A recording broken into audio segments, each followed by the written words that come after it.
நான் என்னெல்லாம் ரசித்தேனோ அது எல்லாத்தையும் ஆடியன்ஸ் அதே இடத்துல கைத்தட்டும் போதும், அதே இடத்துல விசில் அடிக்கும் போதும், அதே இடத்துல அவங்க கண் கலங்கும் போதும் எனக்கு ரொம்ப ரொம்ப சந்தோஷமாகவும் திருப்தியாகவும் இருந்தது சிவா. அந்த டைம்லலாம் நான் யோசிச்சது என்னென்னா, நம்ம ஒரு பயங்கரமான தயாரிப்பாளர், நம்ம ஒரு பயங்கரமான நடிகர்லாம் இல்லவே இல்லை, நம்ம ஒரு நல்ல ரசிகன் அப்படின்றது எனக்கு தோணுச்சு.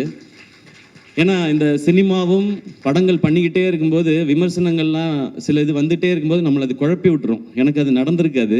அப்போ குழப்பும் போது நம்மளுக்குள்ளே இருக்க ஏன்னா எனக்குள்ளே இருந்த ரசிகன் தான் என்னை இந்த சினிமா கூட்டிகிட்டு வந்திருக்கான். வேற யார் கூட்டிகிட்டு வருவான்? அந்த ரசிகன் தான் கூட.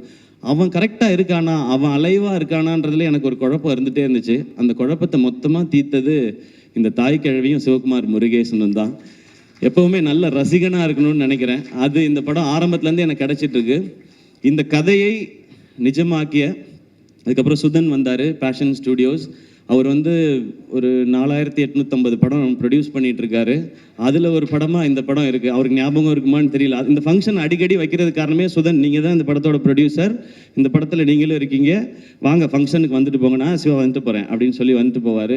காலையில் ஒரு பூஜை போடுவார், சாயங்காலம் ஒரு சக்ஸஸ் மீட் போவார், அந்த மாதிரி இருக்கார். ஸோ சுதன் உள்ளே வந்தோடனே அவரும் பயங்கர எக்ஸைட் ஆகிட்டார் இந்த படத்தை பற்றி. சுதன்கிட்ட சொன்னேன், சுதன் ஜாலியாக இருங்க, இந்த படம் எனக்கு ரொம்ப ஸ்பெஷல். நான் சிவா கார்த்திக் வேணுகோபால்கிட்ட சொல்லிகிட்டு இருந்தேன், இந்த படம் எனக்கு ஒரு குழந்தை மாதிரி, இதை நான் அப்படி பார்த்துப்பேன்னு.